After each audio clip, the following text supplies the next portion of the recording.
have a wide range of cooperation with the U.S. Aiming at increasing our defense capability. How many U.S. service members are deployed in Taiwan right now? Not as many as people thought. Let's speak now to Victor Teo. He's a political scientist and a research fellow on the Cold War and Asian Regionalism Project at the University of Cambridge, and he joins us now live from Singapore. Thank you so much, sir, for joining us on the program.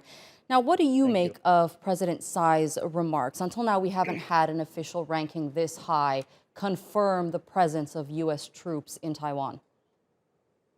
Well, I think this is the latest in the political salvo between the DPP, that's the ruling party of Taiwan, which Tsai is the leader, and the Taiwanese government with the Chinese government. Now, President Tsai has been making remarks in reaction to President Xi Jinping of China's call for peaceful reunification. So she has gone on record over the last couple of weeks to say that Taiwan must resist annexation and or encroachment on Taiwanese self-sovereignty by the Chinese, and Taiwan must uphold the status quo. And today she is now saying that she confirms the presence of the U.S. servicemen on Taiwan. Now, this is not a secret because for a long time now, everybody knows that Taiwan and the United States have sort of an under table or if like secretive military relationship.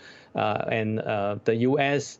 has actually passed a law, the 1979 Taiwan Relations Act, to say that in the event of an outright invasion by the mainland Chinese, the American government would actually come to the assistance of the Taiwanese. So this is not something new. But I think Tsai Ing-wen is actually capitalizing on the moment, and she's trying to give China the message that Taiwan will not be subordinate to mainland China, and that Taiwan would always be willing to defend their own freedom and democracy. So this is to score political points at home. But I think more importantly, strategically, is to prevent the Americans from reconciling with the Chinese in the event that happens, and to prevent what we call strategic abandonment by the Americans. Right. You mentioned President Xi Jinping's call for a peaceful reunification, but he also hasn't ruled out military action for invading the island. What's your prediction on China's next move here?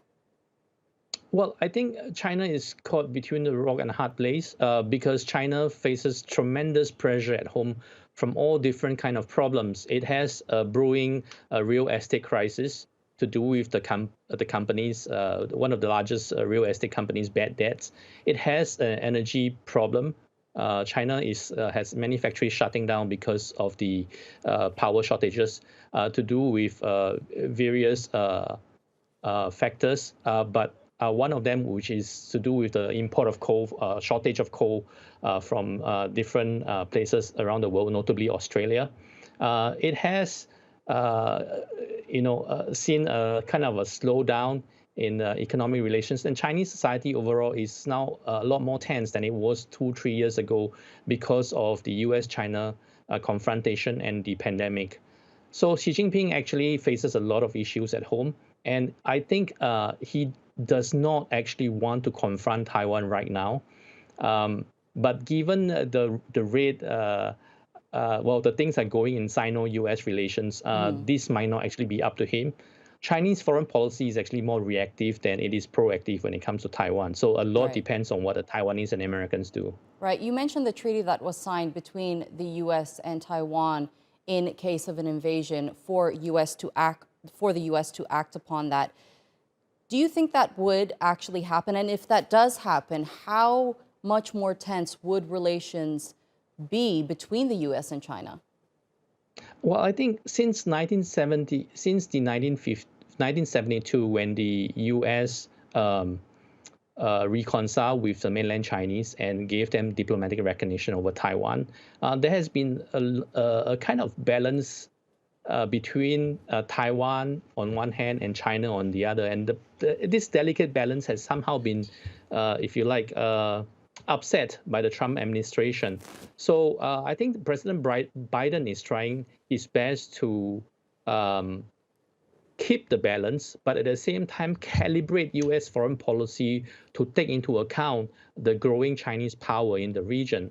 So having said that, Taiwan comes into play because not everything is up to the Americans and the Chinese. Very much depends on what the Taiwanese leaders are doing and saying at the moment. So the growing independence movement on Taiwanese island is making the Chinese leader very worried. But at the same time, I think the Americans are worried about them too. So the real problem for the Taiwanese is that when the Chinese and the Americans actually get along very well, they see that their interest is being eroded, if I can put it that way. So I think from a Chinese aspect, at least from Xi Jinping's aspect, he would have to think of contingencies to bring Taiwan, to pressure Taiwan to negotiate for a peaceful unification. Right. I think he will continue to put pressure on Taiwan. I think particularly economic pressure, while at the same time trying to rebuild ties with US and Japan. Xi Jinping is likely to try and show resolve to the Chinese people and to the Taiwanese people.